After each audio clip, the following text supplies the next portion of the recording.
Je vais vous parler d'un temps du passé qui s'appelle le parfait, en allemand das Perfekt, que vous devriez connaître déjà, mais c'est toujours bien de réviser ce point de grammaire.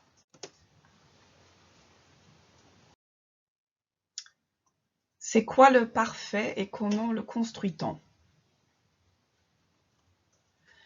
Le parfait correspond au passé composé en français. Il faut donc pour le construire un auxiliaire conjugué au présent et le participe passé du verbe, que l'on appelle Partizip 2 en allemand. Pour rappel, je vais vous mettre les conjugaisons des auxiliaires au présent, de haben et sein. Ich habe, du hast, er, sie, es hat. Wir haben, ihr habt, sie haben. Ich bin, du bist, er, sie, es ist. Wir sind, ihr seid, sie sind. Ça, évidemment, c'est absolument à connaître. Maintenant, quelques exemples de phrases au parfait. Ich habe gestern Sport gemacht.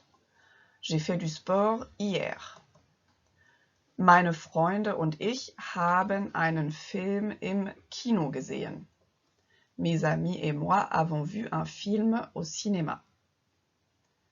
Ou encore, die Franzosen haben letzte Woche ihre Bürgermeister gewählt. Les Français ont voté pour leur maire la semaine dernière. Vous remarquerez que l'auxiliaire, donc être ou avoir, se trouve en deuxième position dans la phrase et que le participe passé se trouve en dernière position, donc à la fin de la phrase. Quand est-ce qu'on utilise l'auxiliaire avoir ou l'auxiliaire être? On utilise l'auxiliaire avoir la plupart du temps.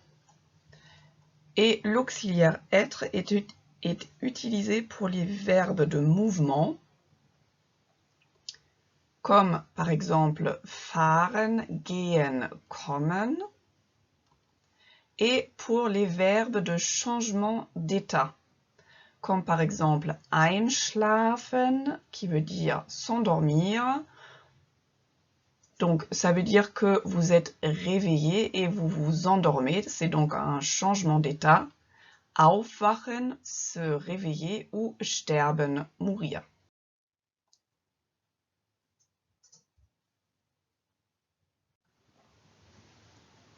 Comment construit-on les participes passés des verbes?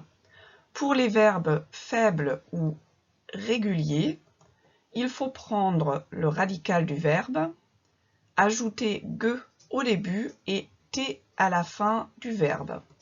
Quelques exemples.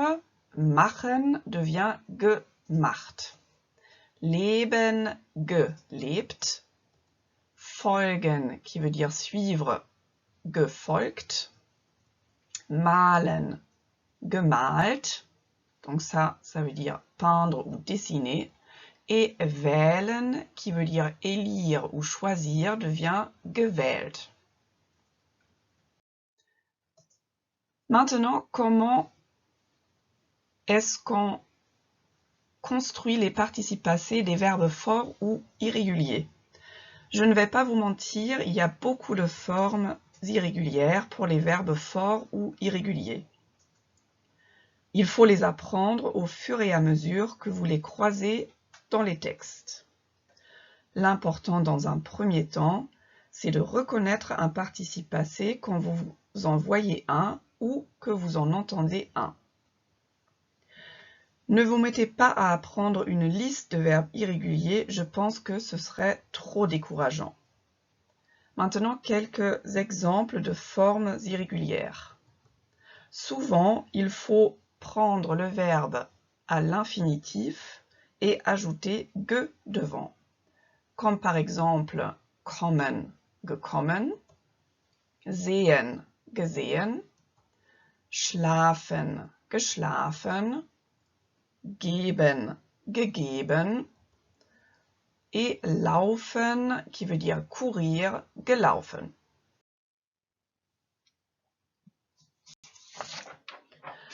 Pour beaucoup de verbes forts ou irréguliers, le radical change et il est parfois difficile de reconnaître le verbe du départ.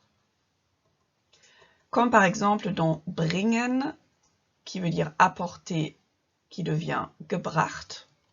Wissen devient gewusst. Gehen devient gegangen. Nehmen devient genommen. Et schreiben devient geschrieben. Vous voyez, il faut vraiment les apprendre, ces verbes-là. Qu'est-ce qui se passe maintenant pour les verbes à particules séparables et non séparables ou inséparables? Pour les verbes à particules séparables, on intercale le ge entre la particule et le radical du verbe. Je vous donne quelques exemples. Mitmachen, qui veut dire participer, devient mitgemacht. Weggehen, qui veut dire partir, devient weggegangen. Et teilnehmen, qui veut dire participer, devient teilgenommen. Vous voyez bien ici que vous avez la particule au début, le ge au milieu et le radical à la fin. Pour les verbes à particules inséparables maintenant, je vous rappelle la liste des particules inséparables. J'ai mis ser, ber, en enfer. Pour ces verbes, le ge disparaît. Exemple, bezahlen devient bezahlt, verstehen devient verstanden, et entwickeln, qui veut dire développer, devient entwickelt.